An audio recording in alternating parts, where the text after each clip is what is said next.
decide when they should applaud and so on. I see here a lack of party discipline. Okay, sorry. Let's go on. First, let me say, and I really mean it, these are not polite phrases. If anything, I'm not this superficially polite, but how glad I am to be here. First, generally, I love Portugal because of your literature, cinema, and so on. I cannot imagine my life without Pessoa, without Saramago, and so on. And I'm here anti-historicist. I don't believe that, you know, as vulgar Marxists, pseudo-Marxists say, in order to understand a writer, you have to study the context, the country, maybe, but I think a much deeper truth is if you say the opposite. If I come here and just look around real Portugal, nothing. But if I look at real Portugal after reading Saramago, Pessoa, then I will understand the country. And I think the same goes, for example, for England. This is my Hegelian part. Hegel says something wonderful in his lessons on, I think, philosophy of history, world history. He says that the spiritual result of Peloponnesian War was the book that was written about it by Thucydides. It's a terrible thought. So the real war was fought to enable the writer to do it. But I think in some way, without justifying the horrors, the death, this is spiritually true. Like, isn't the reason we remember today Elizabethan England that it gave birth to Shakespeare and so on? So in this sense, for me, and I'm ready to go to the end here. When I was recently in San Francisco, I told them the reason your city deserves to exist is that to enable Hitchcock to shoot Vertigo there. No? In the same sense, yes, you have the right to exist after Saramago and so on. I especially like this city with its convoluted streets, streetcars. This morning I stepped around and my God, you know, 3 small bookstores immediately around. And back to my translator, I think I should be grateful and honored to be with you because it's for people like that, people who are also attentive.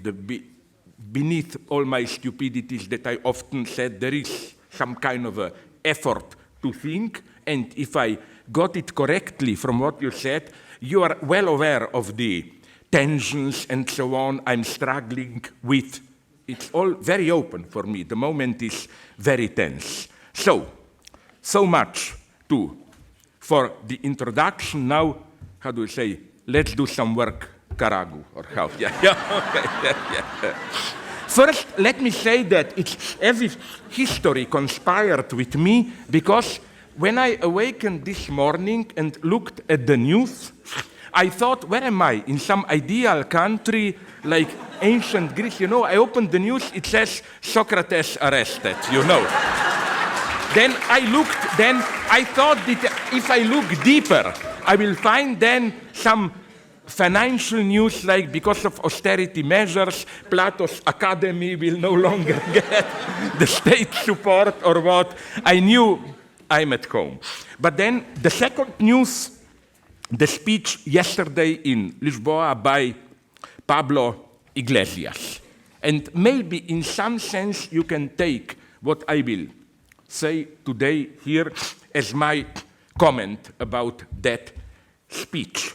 I am fully, of course, supportive of Podemos. But I think it's the duty of us, thinkers, philosophers, now to be attentive, to show, to hint at possible future problems, contradictions, and so on, because this is my big obsession. What in English, or rather American, they call the morning after the night of drinking, orgies, whatever. It's relatively easy to have a big, enthusiastic public event. hundreds of thousands of people in Cairo, Tahrir Square, what is the other one, Geza Square in Istanbul, and so on. That's relatively easy. But my fear is, and anxiety goes to what happens after when, as we say, things return to normal. My great fear is that, the situation will get simply normalized, and then those revolutionaries of today, 5 years ago, will meet in a cafeteria and talk, wasn't it nice when we were all on the street? And then they will talk until the phone of one will ring, and sorry, I have to go to my bank with my business or whatever. So for me, the measure of the revolution are not those enthusiastic moments, but what really changes when things return to normal. And here, I'm just warning all the people I know. For example, whenever I meet, we are kind of friends, Alexis Tsipras of Syriza in Greece. I tell him, I wish you all the best, but are you aware how horrible the situation will be if you win? If you will be the first to win, you will have a state apparatus totally corrupted of 2 million people, which will see you as a threat. You will have a police which is 50% their members of Golden Dawn, of direct, almost not even proto-fascist, fascist right wing.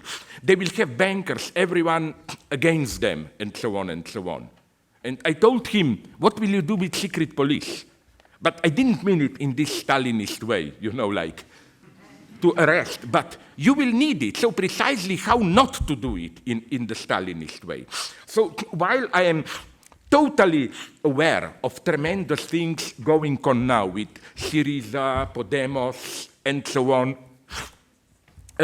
and I also know that it's an illusion to ask now for a precise plan, like these measures, those measures, and so on. No, we have to begin with taking risks. You do this, you do that. But you should be aware that by doing this or that, even if it's a small, very reasonable measure, then you will see that in order to really do that, you have to do something more, and so on and so on. And here, the enemies are waiting for us. For example, my more obscure friends in Germany are telling me that there is a very strong conservative strand in European politics which wants nothing more than the Syriza to win. And they already have plans how to guarantee chaos, hunger. So, as someone told me, it's good for so-called people's power to emerge there so that we will teach them a lesson. So again, I just like to complicate things. But again, we have to begin. For me, the true utopians today are not just these radical leftists, like let's wait for pure situation when we will have a true proletarian revolution. The problem is that also moderate pragmatists are leftists. Are utopians. For example, my God, a Freudian could analyze me now. For example, Piketty. I love his book, but I think that I haven't recently read a more utopian book than his. What's his idea? Openly, he admits it. Capitalism is the only thing that really functions. Very productive. So let's keep the system as it is. Let's just change the taxation system, higher taxes, and so on. This, I think, is a utopia if there ever was one. Because he is well aware that for this measure to be effective, you would need some worldwide authority. Otherwise, the capital will simply move elsewhere, and so on. My problem is, but in order to be in a position to do this, we would already have to win. Like in present political situation, you cannot do it. Point two, even after you do it, you would immediately face further problems which would demand further measures. Like the utopia is that we can have the system as it is, just 3 times higher taxes, and so on. That's utopia. So what's my solution? It's simply, as Napoleon put it, on attack et puis on le verra. You know, we have to begin with something, and I support everything. I think the task of a true radical politician is not to begin with radical revolution. If you, as Rosa Luxemburg put it wonderfully, if you wait for the right moment, it will never arrive. Through your action, you should create conditions for the right moment. How? Precisely with, and that's the great art of politics today, more than ever. That's political wisdom.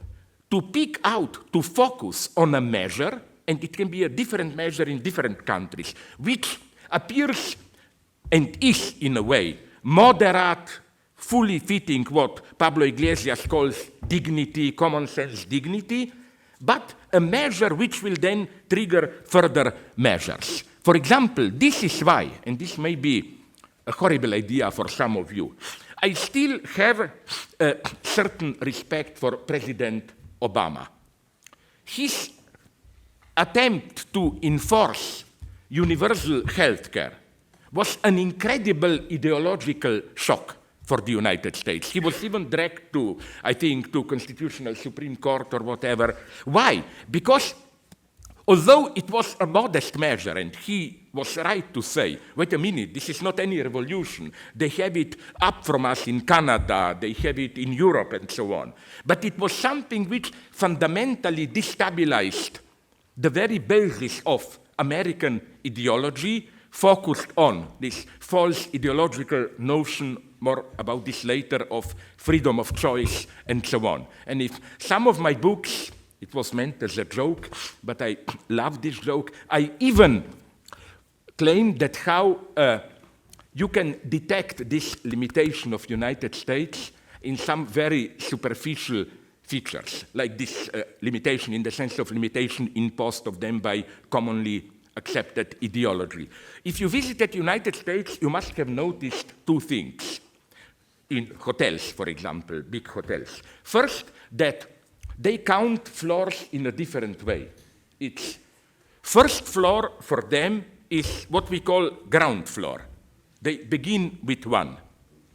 This, I claim, is their limitation. They don't know that in order to count, you have to have a 0, which is what in Europe we call spiritual substance, historical weight.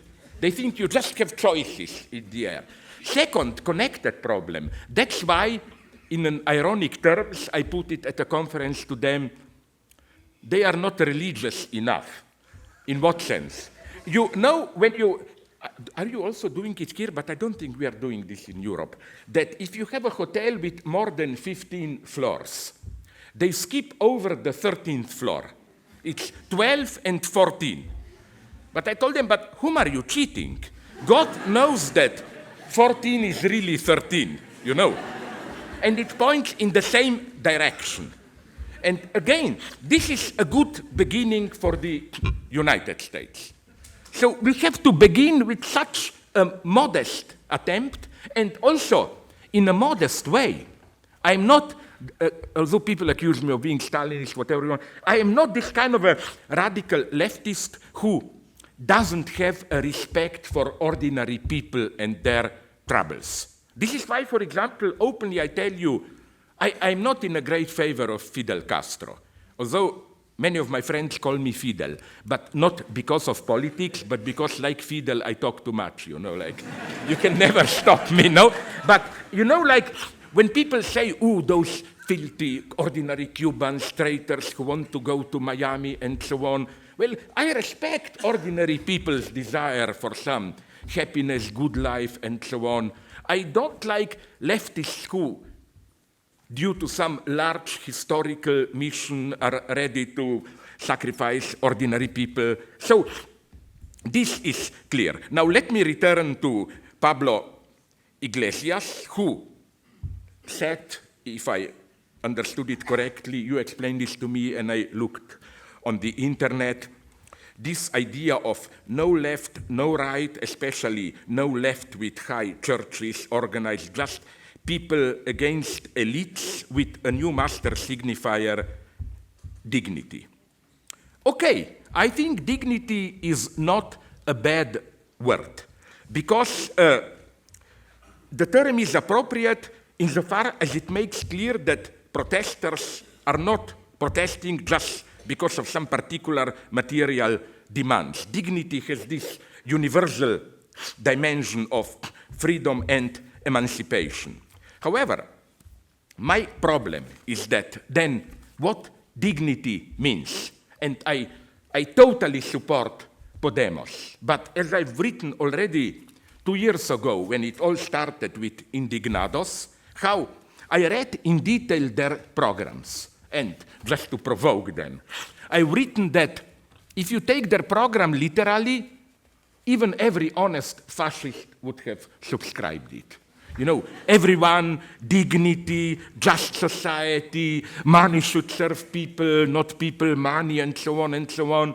These are generalities. The problem is, what do you do with it? I'm not saying now, in a stupid way, that we should abandon dignity and say in a stupid, direct way, class struggle or whatever. Dignity is a good motto to mobilize people. We should just fight for what dignity will mean.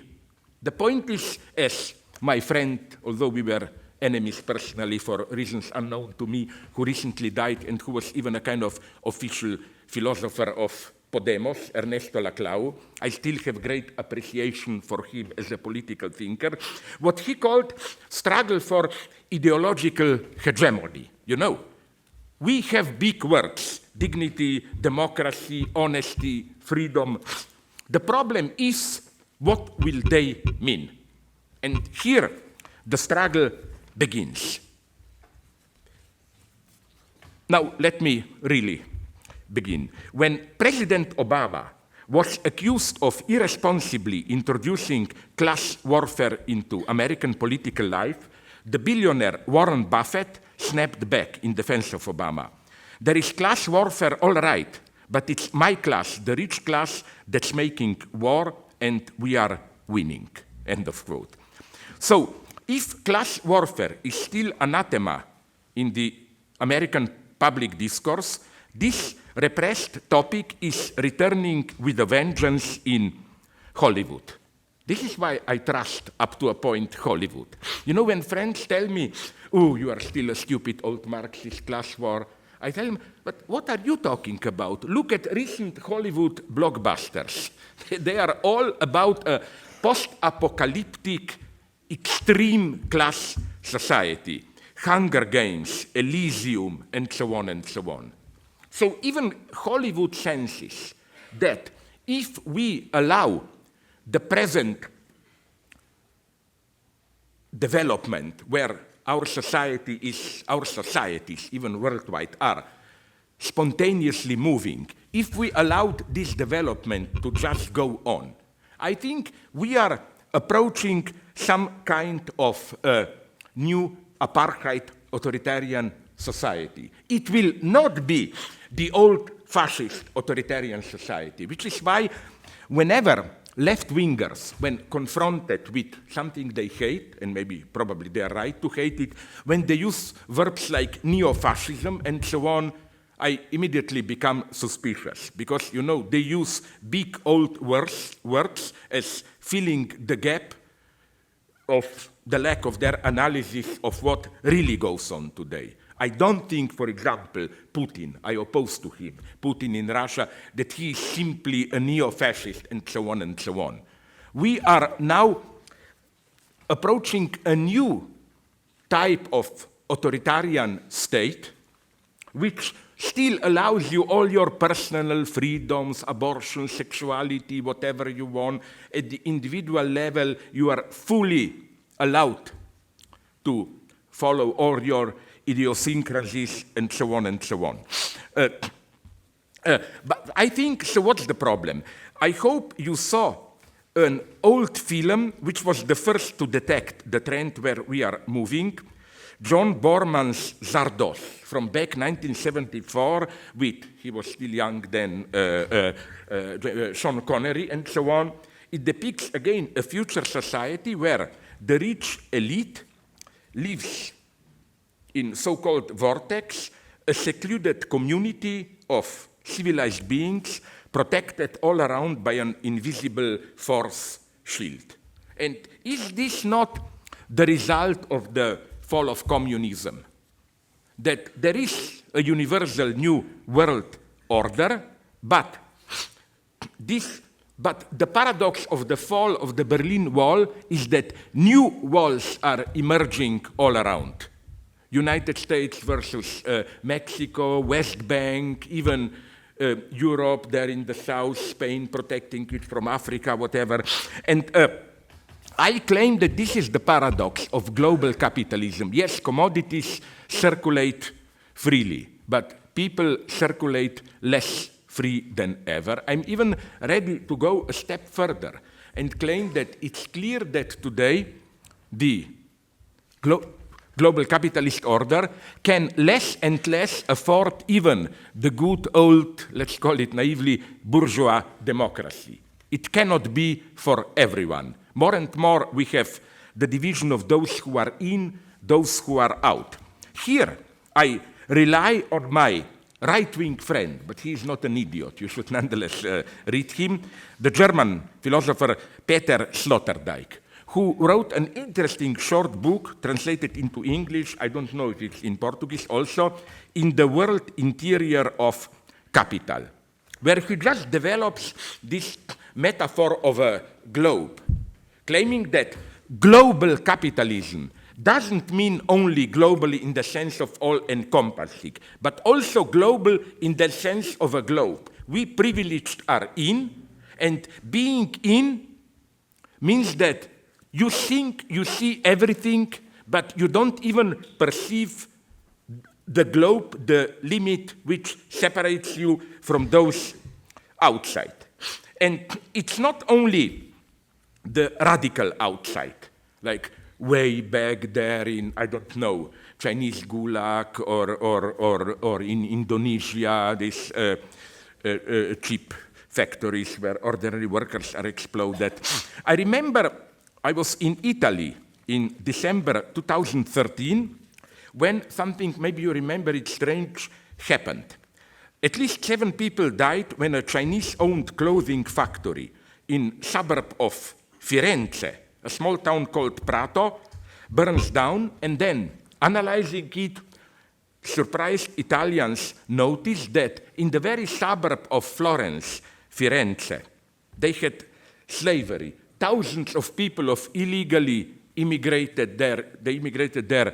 Chinese were working in half-slave conditions, and so on and so on. So, again, and if you go, for example, to Los Angeles, you have the same experience. Just remember when you land in Los Angeles.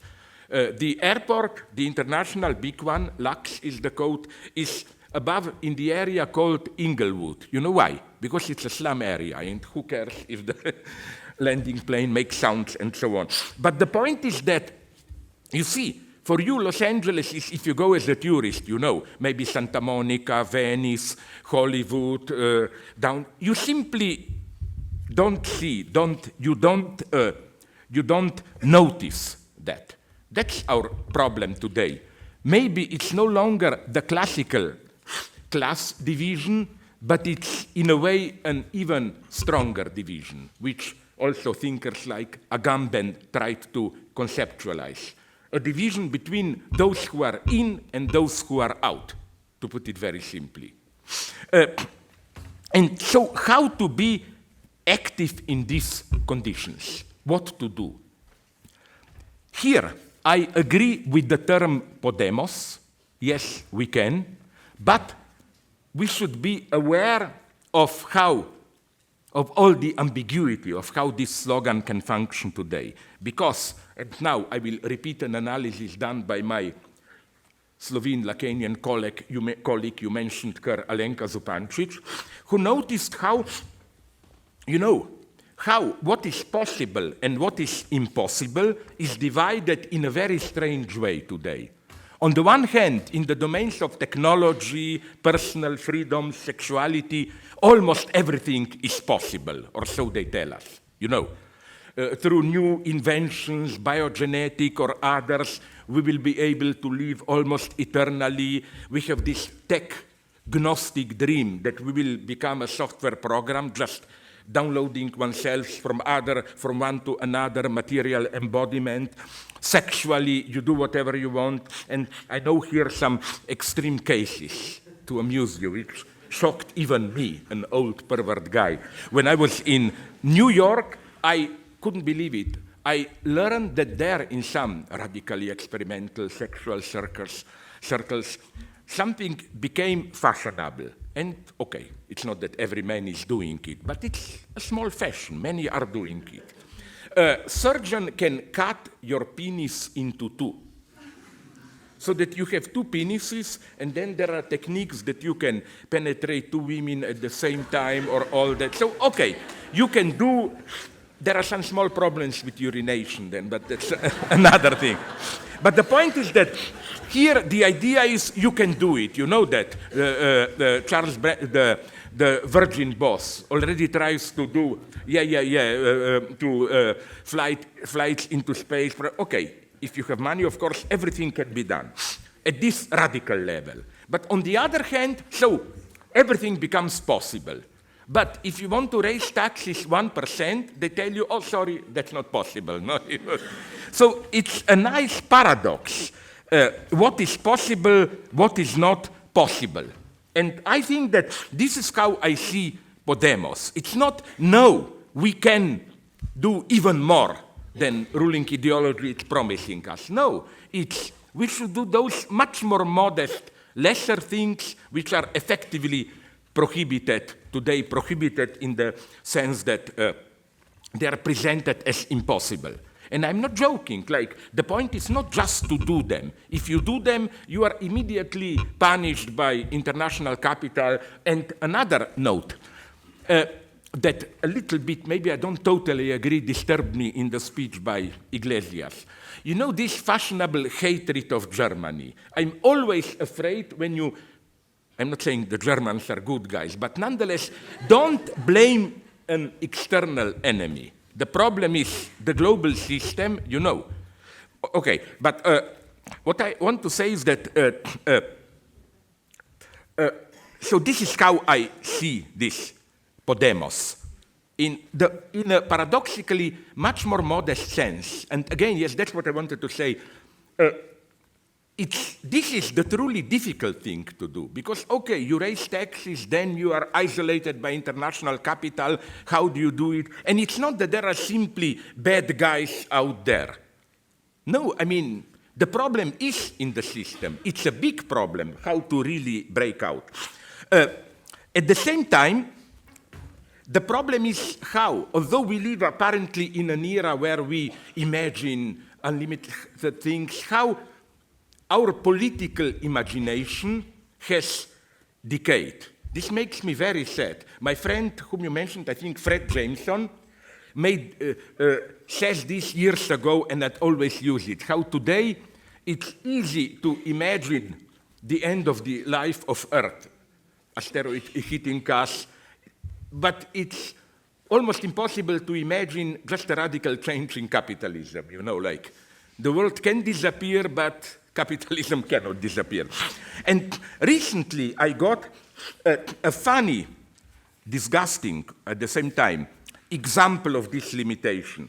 I found on the internet a report on how scientists are developing, it's still in the utopian stage, but nonetheless, special drugs which will distort your sense of time. So that in reality, only, let's say, 10 minutes will pass, but you will experience it as 100 or 50 years. Okay, I will not engage into is this really possible or not. I don't care, I don't know. But what really depressed me is that the researchers who did it, what did they offer as an example of practical use of it? The immediate example was prison terms. Like, let's say I am young specialist in something and I do some nice killing and I get 50 years of prison. Wouldn't it be much more productive for society, to give me those drugs so that subjectively I will experience it as if I'm in prison for 50 years, but in reality it will be just 10 minutes so that I can be useful then. I don't get out all for society. And okay, again, maybe I'm an old pervert man, but my first association was, isn't this sad that this is where the imagination was directed? My immediate association was, why not think about it in the opposite sense? Like, you make love for 5 minutes, you experience it like 10 years. Why automatically the imagination did go in this direction? The problem here is, again, it's not that there are no changes imaginable. No, the problem is that there are changes, but uncontrollable. I think the world is radically changing. The problem is in what direction. For example, as to positive potentials. Someone with whom I don't wholly agree politically, but he's sometimes interesting, the British social thinker, Jeremiah Rifkin. He, in a recent book called The Zero Marginal Cost Society, he developed in a quite convincing way how, due to recent progress of internet and so on, how a new sphere is emerging which simply no longer functions at the level of market, like free circulation of data, even of some commodities and so on. And I really think that no wonder that the so-called problem of so-called intellectual property is such a problem today. Frankly, I don't think capitalist society will be able to resolve this problem. Because, to put it in, I'm consciously here, provocatively very naive, that intellectual property is something which cannot be inscribed into ultimately into the level of private property. Like, it's an explosive dimension. It is almost, I would say, in its nature, communist. It has to function normally, if I may use this term. It has to circulate freely. So, okay, we have all these potentials of internet, but at the same time, as we learn from Snowden and others, of course, WikiLeaks, at the same time, this same phenomenon, internet, engenders new unthinkable forms of control, which are, I think, much more dangerous than old types of controlling people. But you know why? Because in these new forms of control, you still retain your sense of freedom. So when I read WikiLeaks revelations, I totally agree with those who claim, but why focus on the United States? Isn't China or Russia much worse? My answer is yes, but in China and Russia, especially in China, you at least know directly that you are controlled. No one has even the illusion of freedom. While the problem in the United States is that they are controlled, but while still retaining the self-experience that they are free. And a vulgar metaphor came to me, rough. I read somewhere, this always fascinates me, these new biogenetic or technological brain sciences inventions, that they already succeeded in connecting brains to computers in such a way that at least it works with rats. My friend, a neurobiologist, sent me videos which show this. It's pretty horrifying. Like, you have a rat freely jumping around. Then you connect it to a machine, and you can play with a living rat like with a remote-controlled car. You that know? And of course, privately, they are afraid to come with this out into public. Privately, they told me, of course, the whole point is to apply this to humans. And I immediately asked them the question which they admitted is the right question. The enigma is this one. Let's say, I do this to you, I would love to. You wander around, I control you. The problem is, how will you experience it? Will you experience it, oh my God, I'm no longer myself? Or will you simply think that you are still free? They told me, unfortunately, it's the second option. Isn't this horrible? Like, you are controlled, you even don't know. Another dimension of this new means of controlling. Did you hear about so-called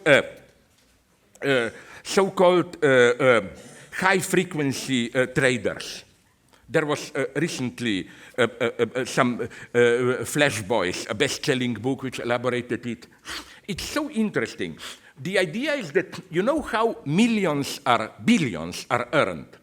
They established an extremely fast optic cable connections between Chicago and New York stock markets.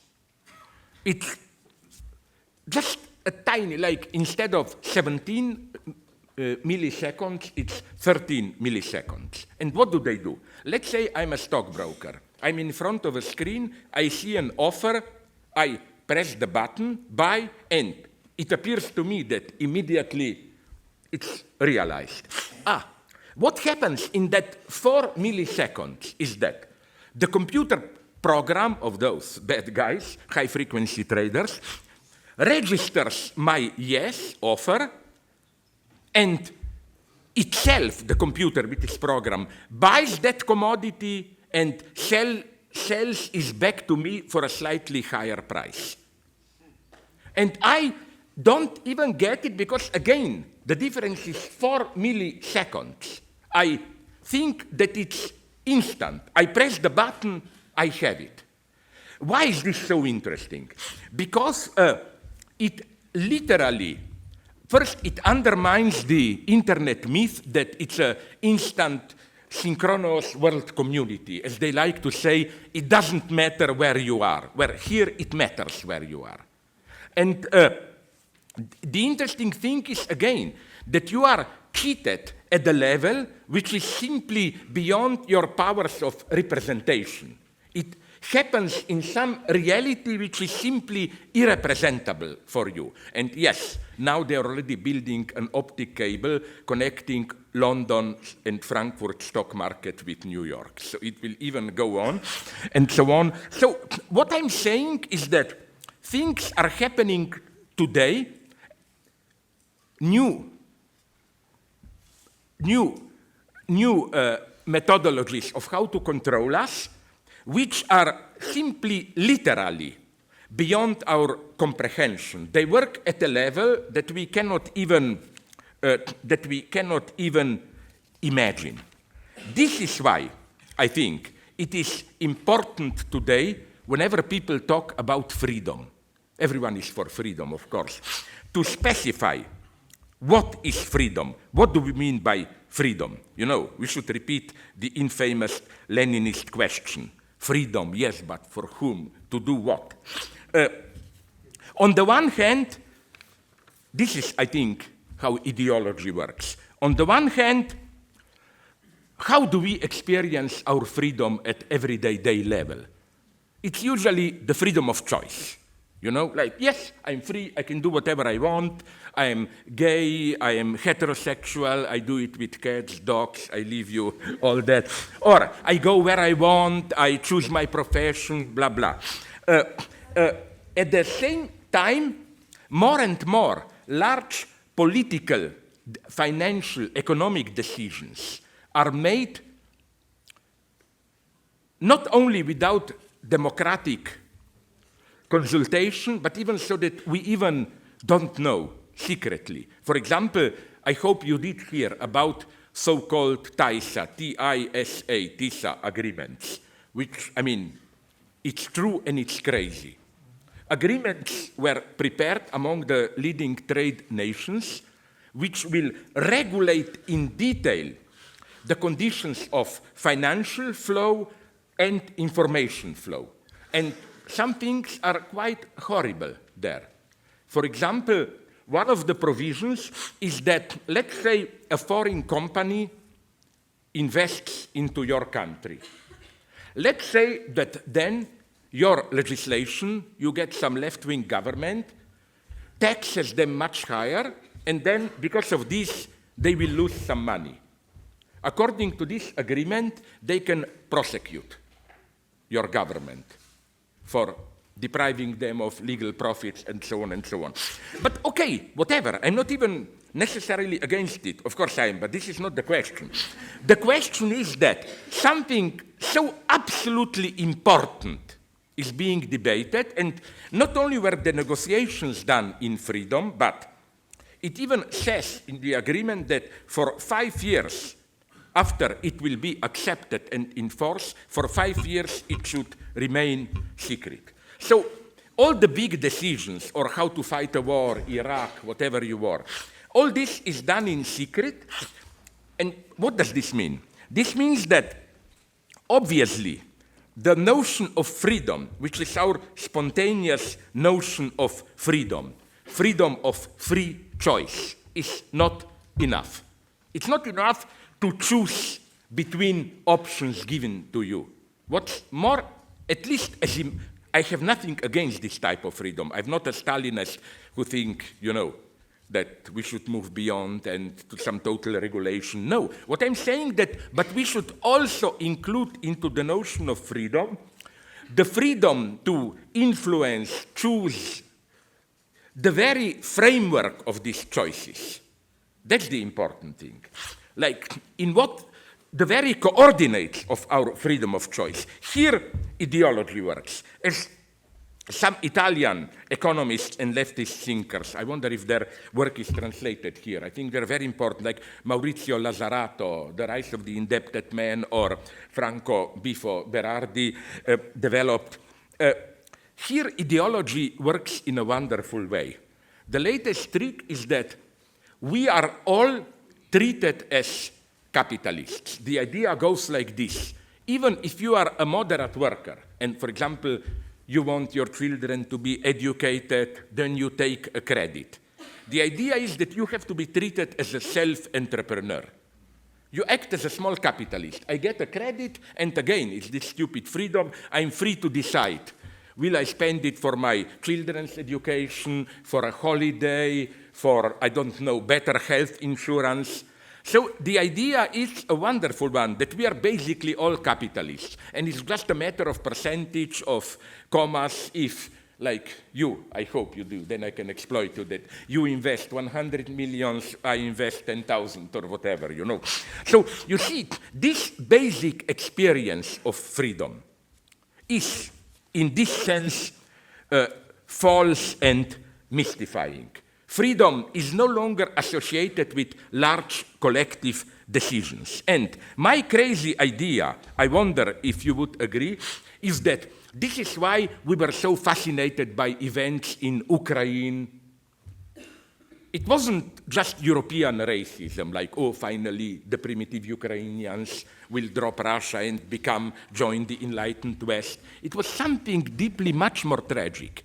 We saw there something that is unimaginable in our societies. People collectively acting and enforcing a decision. In our societies, this no longer works. So again, how to break out of this?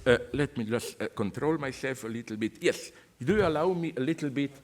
Usually I make this joke here that, yes, if you apply the normal metaphysical linear notion of time, I'm close to the end. But here we should fight this metaphysical notion of time, and apply a circular notion of time and so on. No, sorry. The temptation here is anti-Eurocentrism. And I wonder if you will accept this. I'm trying to provoke you. This is my constant motive. That, all this fashion, even among some so-called post-colonial thinkers of, Europe is over. Resistance from local cultures to global Western civilization, and so on and so on. I think I'm absolutely opposed to it for a whole series of reasons. First, I think it's very significant, symptomatic that the European legacy is devalued at the very point when capitalism got global and no longer, let's put it like this, needs European values. The first thing that I always emphasize, the big historical thing, is that today, okay, Europe is losing ideologically, but I don't like how it is losing, because it is simply that Europe has triumphed in the sense of global capitalism. But the problem is that this global capitalism no longer needs to function smoothly. The European notion of equality, democracy, and so on, it functions much better with so-called Asian values, which I'm not a racist here. They have nothing necessarily to do with Asia. It simply means authoritarian capitalism. And that's the set experience. Those countries which are the most innovative, dynamic from capitalist standpoint, like I don't know, China, Singapore, South Korea. Here you have a new capitalism which fits perfectly a more, even demands to function smoothly, a more authoritarian political order. And exactly at this point, that's why I think we should resist this temptation of easy anti-Eurocentrism.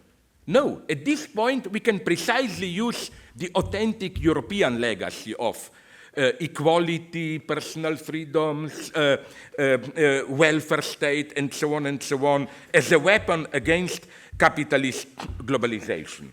What do I mean is the following.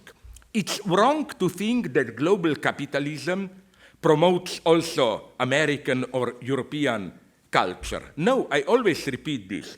Global capitalism is immanently multicultural. Of course, not in the authentic emancipatory sense, but in the sense that it works quite well with even potentially racist, authoritarian, nationalistic regimes. That's why I think that what happened recently in India, you must know that this Modi, the new prime minister who won the elections, is at the same time radical neoliberal. He openly told that he wants to make India into next China, in the sense of opening India to foreign capital for cheap working force, and a radical Hindu nationalist.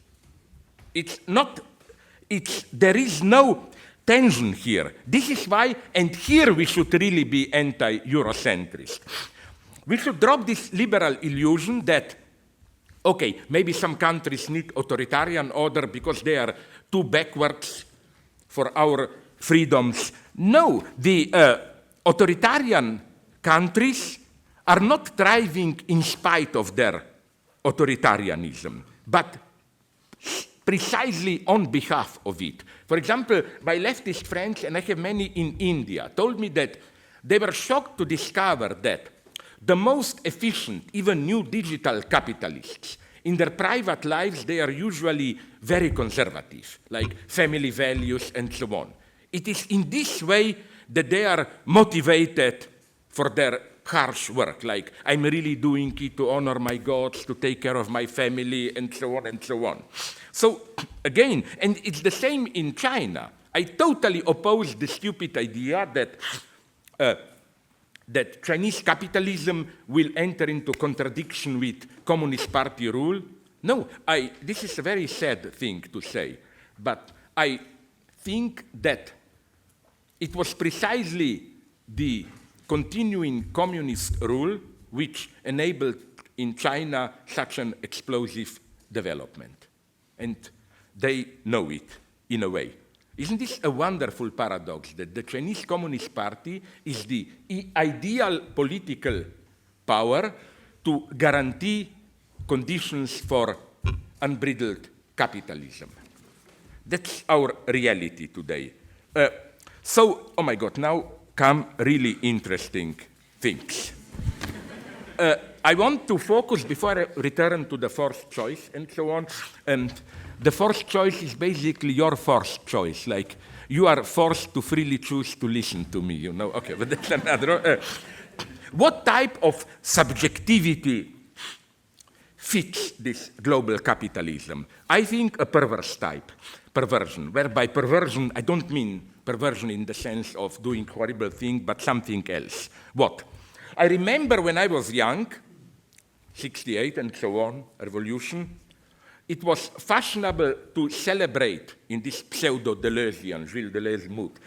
It was fashionable to celebrate perversion against hysteria. You know, like hysterics are, and it was even a clear anti-feminist message here.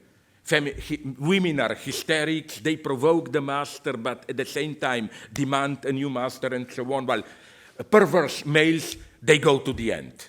They don't just dream about it, provoking the master.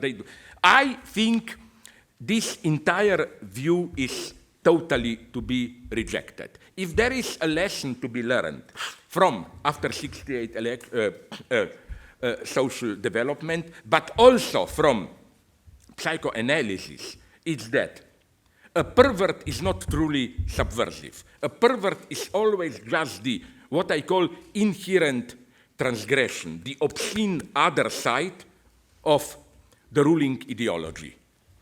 Why? Let me apply this here, this, probably you know it, this term by Louis Althusser, ideological interpellation. It means ideology interpellates you in the sense of it provides an ideological public identity for you. You are a free consumerist, a fascist, whatever, mother, teacher, revolutionary, you have a certain identity. And now I'm referring to the other of my Slovene colleagues, Mladen Dolar, who did a wonderful text already 25 years ago, Beyond Interpellation. It was really an ingenious move, where he claimed that hysteria is precisely a gesture of problematizing interpellation. As Lacan pointed out, the fundamental hysterical question is, who am I in the sense of, why am I what you, the big other society, why am I what you are telling me that I am? I mean, you have even ridiculed by men, but not in the right way. You know, that's beneath this eternal feminine question. If you tell a woman you love me, tell me why do you love me? And the instinct is right, I think, here. That's the enigma. I mean, this is why for Lacan, hysteria is the basic subversive attitude. And what the hysteric knows perfectly is that perversion is not truly subversive. It closes the gap. It just provides the, let's call it, the obscene supplement. Like you have the public regime of dignity, Christianity, and then you have the perverse other side, tortures, police, or in the United States in the 20s, Ku Klux Klan and so on. This is what always fascinated me. And I'm sorry we don't have time to develop it more. This notion how every social order is not just what it is, but you have a whole series of what I called implicit transgressions. Let me take, with all the respect for Christianity, I'm clear here, my God, as an atheist, I wrote 4 or 5 books celebrating the emancipatory potential of Christianity. But nonetheless, I must say, isn't clear case of Catholic Church pedophilia. This is their own immanent transgression. Because it's absolutely clear if you analyze, and I did it, I have friends who investigate, the enigma is that this is not just like, okay, there are pedophiliac everywhere, no wonder that they are there. No, the very reaction of the church to it, this absolutely protective attitude and so on, shows that pedophilia is like an inherent transgression, something in a perverse way generated by it. And so this is what, again, the hysterical subject knows, that the official order and its obscene other form a totality, that every order has its dark side, if you want it like this. The perverse, there is no master without a pervert doing the dirty work for him, supporting it. That's what the hysterical subject, again, perfectly knows. And again, I will try to squeeze. You have more 10 minutes. Sorry? You have time, you have more 10 minutes. 10 minutes in a linear metaphysical sense to be deconstructed. Okay. No, because you know how this works. For example, I will tell you some first funny things, then unfortunately some horrible things. Imagine how was it when you were introduced into these pleasures of the adults, smoking, heavy drinks. Isn't it always like this? Some older friend tells you, do you know what adults are doing? He or she gave you a cigarette, a strong whiskey, whatever drink, and admit it, your first reaction was disgust. Sorry, now it became really... How can they enjoy it? It's a learned pleasure. It's not... If you were to stick to your spontaneous pleasures, well, you would have been probably, I don't know, drinking fruit juices or milk or whatever, you know. And the same goes even... Now let's make a step further. For talking dirty, swearing, my experience is that it's not that I talk in a polite way with you and then you say something stupid or something that annoys me and then I explode. No, I have with my friends a weird ritual which I think proves the opposite.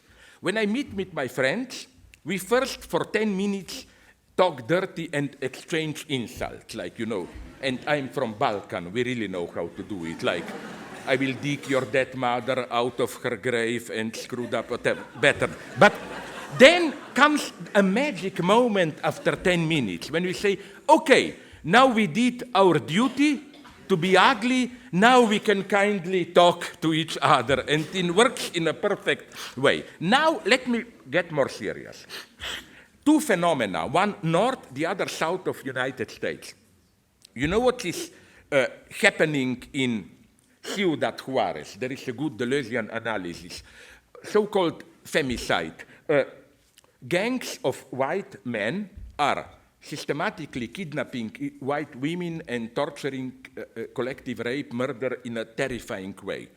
They usually first gang rape them, then slowly slice them. First they cut off their breasts with with scissors. It's unimaginable. But what's so interesting is that this is not a spontaneous outburst. It's clear what is happening. You have there in Ciudad Juarez, which is the capital of this fast, just, you know, putting together parts assembled from elsewhere, where they need many young, cheap labor force. Thousands of women are there, and they're nonetheless free, living alone, single. This is a provocation to male power. So, but the interesting thing is how ritualized these horrible acts are. So you can see they are not individual outbursts.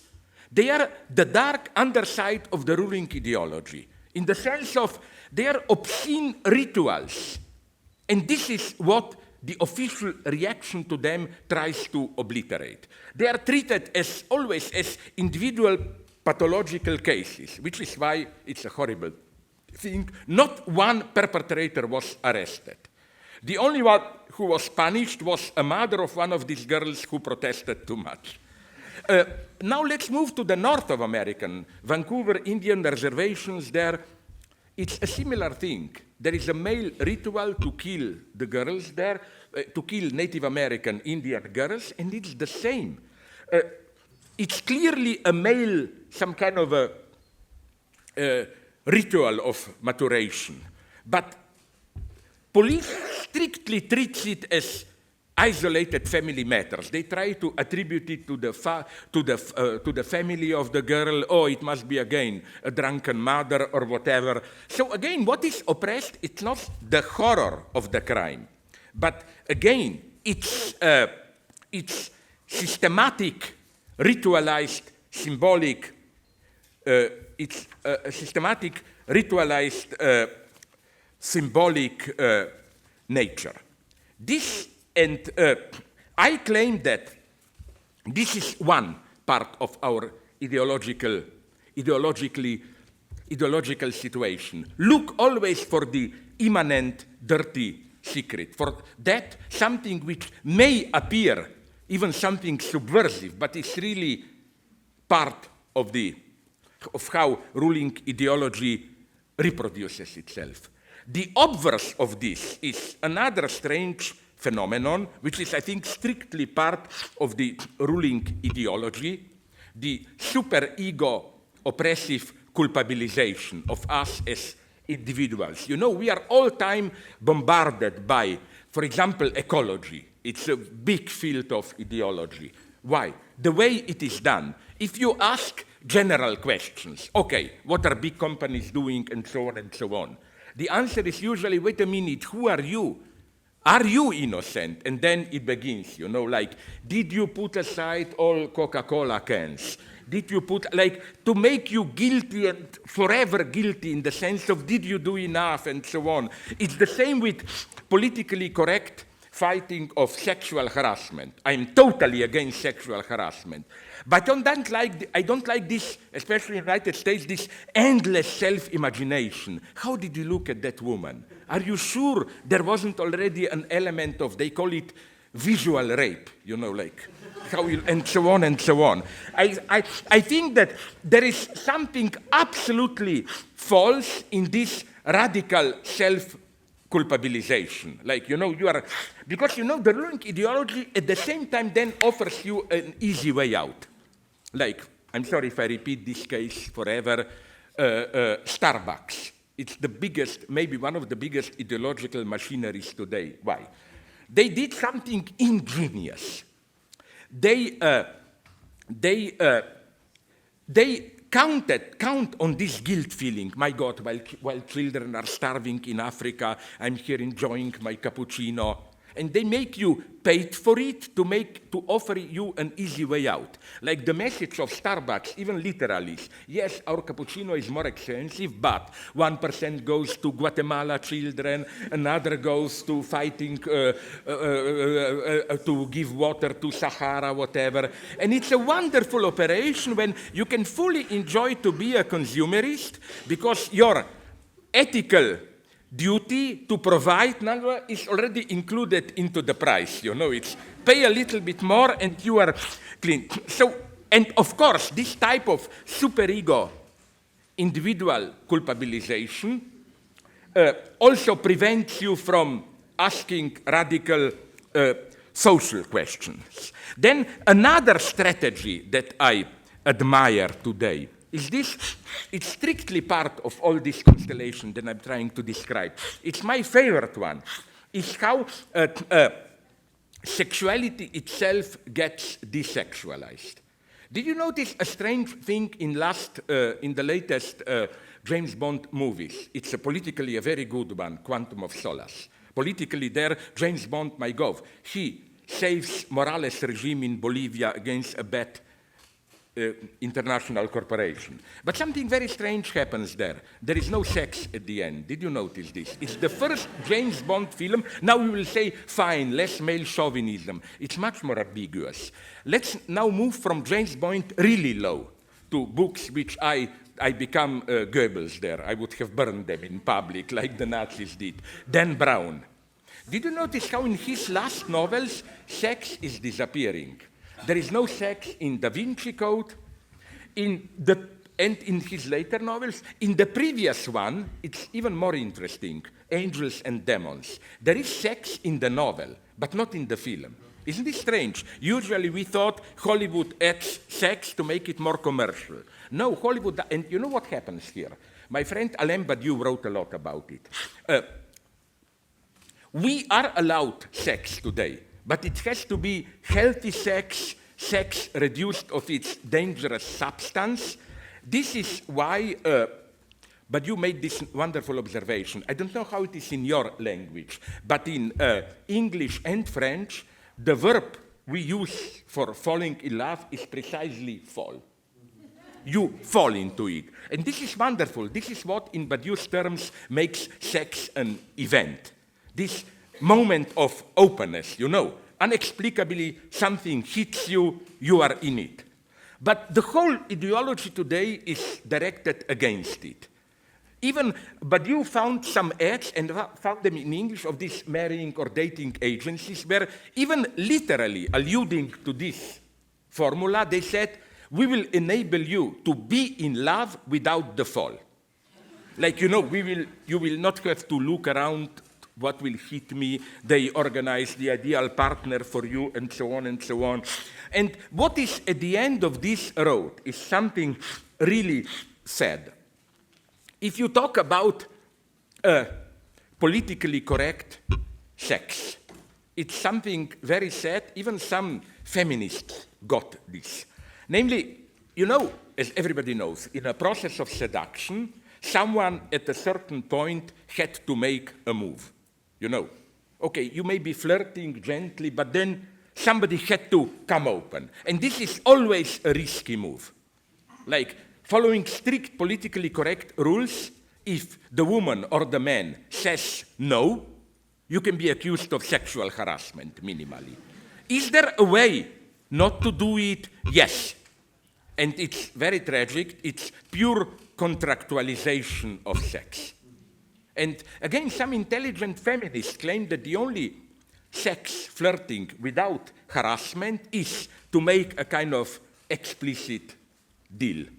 And Julian Assange told me that in Sweden they are already considering it. It's not yet accepted by the law, but they debate in public the following proposition, which for me is a horrible one. Let's say I'm flirting with a woman, man, whatever, and we both want to do it. But we want to be sure that it will be politically correct. So they are debating a form where we fill it in, your name, my name, date of birth, religion, do I have any illnesses, and so on, and then we both sign it, and up, we are free to do it. I find this pretty terrifying, this obsession, and even, as I've written a lot about it, even our obsession with the danger of smoking is for me suspicious. No, I'm totally against smoking, I don't smoke, but I don't think our obsession with prohibiting smoking can be explained really in the terms of just medical care and so on. Did you notice how, at least in United States and some other parts of Northern Europe, the same people who are obsessively against smoking are usually for free drugs, that you know. So it's clearly something else, and I think what annoys people, the hint was given to me by recent decision of American big companies to prohibit on their flights even electronic cigarettes. And they made it explicit that it's not because we don't know they also can be dangerous. No, they accept that smoking is not dangerous. Their justification is something terrifying for me. They say by fucking electronic cigarette, you give a dangerous example to others of how you're not able to control yourself. I mean, and again, at the end, it's what type of sex? Maybe you know the joke, I'm sorry if I repeat it, but I love it. A year ago, Guardian magazine asked me to imagine how romance is still imaginable today. And my answer was an instant one. You know that you have for women these plastic penises, dildos, properly accompanied with a battery where you can regulate how, okay. But you know that you have now the same for men. Plastic vaginas, they are called, I love the term, it's so technical, stamina training unit. It's like a big battery, you can carry it around so that it doesn't embarrass you, and then you take off the top, and you put on whatever plastic opening you want. Vaginal, mouth, anal. And then you regulate it. You know, how strong it should vibrate, how tense it should be. And then what would be for me the ideal politically correct date, if you ask me? Okay, I have a woman, let's take it from my male chauvinist perspective, we want to do it. Okay, we make a date at her or my place, and each comes with his or her plastic up. We connect both of them to electricity.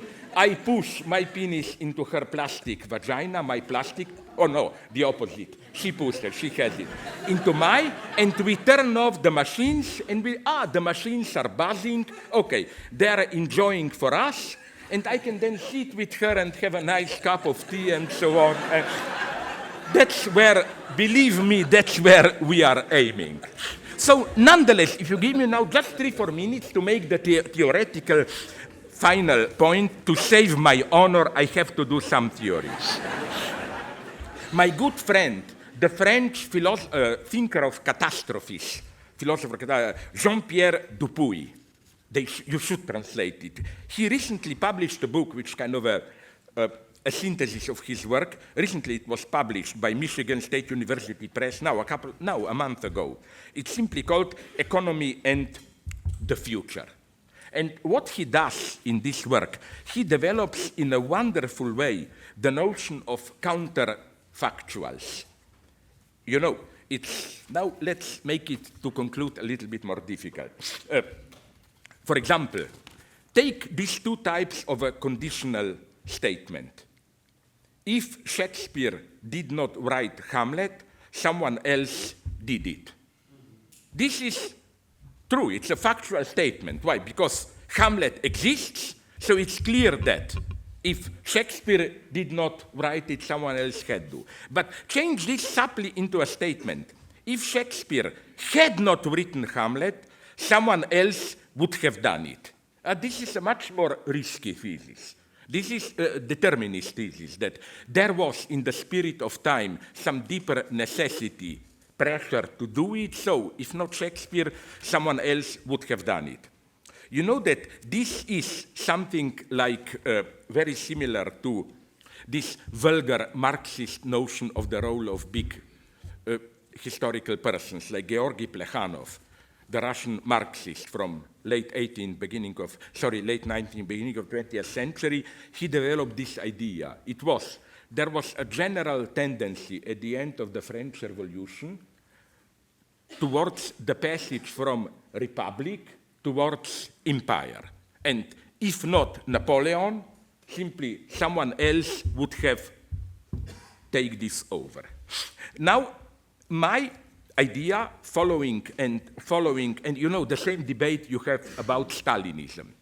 There are hardline determinists who claim there was a necessarily tendency for the Russian Revolution, October Revolution, to turn into a Stalinist kind of regime. So if not Stalin, someone else, let's imagine Stalin having an accident, killed in early 20s, well, someone else would have to do it. Maybe in a little bit different way, but basically in the same way. I claim, and here I follow Dupuy, that the solution to this is a much more simple but at the same time radical. That the unity of necessity and contingency is not of this type. There is a deeper necessity and it's contingent how it will be realized. There is a genuine contingency, but what it is, what happens, you do have now I come to my title, you do have a free choice, but once you make the choice, your choice becomes retroactively your destiny. What do I mean by this? So that at this counterfactual level, we are not talking about magic, you can change the past. Let me give you a simple, if you love movies, example from Hitchcock's Vertigo. Scotty, the hero, you know the story, I hope, first loses Madeleine. Okay, it's a tragic loss, and so on. But something even more tragic happens at the end when he learns that there was no Madeleine. The woman whom he encountered as Madeleine was the same as the vulgar Judy, so Madeleine. So in a way, what he discovers at the end is not only that there was no Madeleine, but that that he lost Madeleine, but that retroactively Madeleine never existed. You know, in this counterfactual sense, the past has changed. Now let me give you another example and go back to what I mentioned, that process of seduction. Let's say, okay, I'm in a difficult spot. Should I, as they call it, make a pass, the explicit gesture of, or not? If I do, if I am rejected, then I can be accused of harassment, politically, but if my partner, the one whom I want to seduce, says yes, then it's not that I overcome successfully the obstacle is that I retroactively discovered that there never was an obstacle. And there are wonderful cases of this contingency retroactively turning into fate. For example, in authentic falling in love, isn't it that you encounter someone contingently, but once you fall in love, you automatically perceive all your past that, my God, it was all pointing towards this moment, and so on and so on. And even, we can take here the best-known example, Caesar crossing Rubicon. No, one can well imagine him not crossing Rubicon. But once he did it, it was his fate to do it. You see what I'm saying? I'm not only saying that once he did it, the future was different. What I'm claiming is that once he did it, even the past appeared different. And I think that this is why we are confronting a crisis. Now back to global capitalism. We are confronting a crisis in the sense of it's clear that at the level of ecology, it can't go on indefinitely the way it does. In the best case, we will end up in this type of, referring to the movie Zardoz society, where the elite will live in protected areas. Intellectual property, banking, new forms of apartheid, biogenetics, who knows, who will control it, and so on. So I don't think we should put our situation in these simple terms of this or that. No, we have a choice, but not simply a choice between possibilities. We literally have to choose our fate. That's what I'm saying. You know, we should accept that catastrophe is our fate. But accepting this doesn't mean simply, yes, it will happen. We should accept it as a fate, but doing everything that this fate will not be realized. You know what I mean? The situation in which we are is such that, again, in the existing world, it's our fate that we are approaching a catastrophe. And then we should do things to, in a way, change our fate retroactively. I don't have time to go into it now when things are getting, for philosophers, interesting, but this should also be connected, just to give you a hint to what my friend Fred Jensen, to a surprising statement he made. He said that if there is a notion in theology which should be of interest to Marxist revolutionary, is the notion of predestination. He claimed this is the most dialectical notion. Why? Because, as every good Protestant knows, predestination does not mean, oh, everything is predetermined, so I can do whatever I... No. Predestination means precisely an instigation to constant activity. That's why predestination theology was precisely the ultimate capitalist theology. You see, the paradox is my fate is predetermined, that's why I have to be active all the time. This is, I think, the only authentic, radical notion of freedom. Why? Because, as every good Protestant theologist knows, yes, your fate is predetermined, but you don't know how. You don't know where you are. And I think that when you are in a position of everything is predetermined, but I don't know how, the choice you make is a radically free choice. It's a much more free choice than this simple freedom of choice where, you know, where you enter into a patisserie and you choose strawberry cake or chocolate cake or whatever. No, things are predetermined, but how? Which means your freedom is much higher than simple freedom of choice. Your freedom is the freedom to choose your fate. Because once you will make this choice, retroactively you will create your own fate. And I think only in this radical way we can fight our fights today. If we limit ourselves to the first vulgar choice, freedom of choice, this or that, we are already within the existing capitalist coordinates. The choice, again, is a much more radical, and this would be my reading of Podemos. No? It's not just we can have a chocolate cake instead of strawberry cake, no? But we can choose our fate. Thanks very much. If I was too long, well, but it's in my nature. Thank you.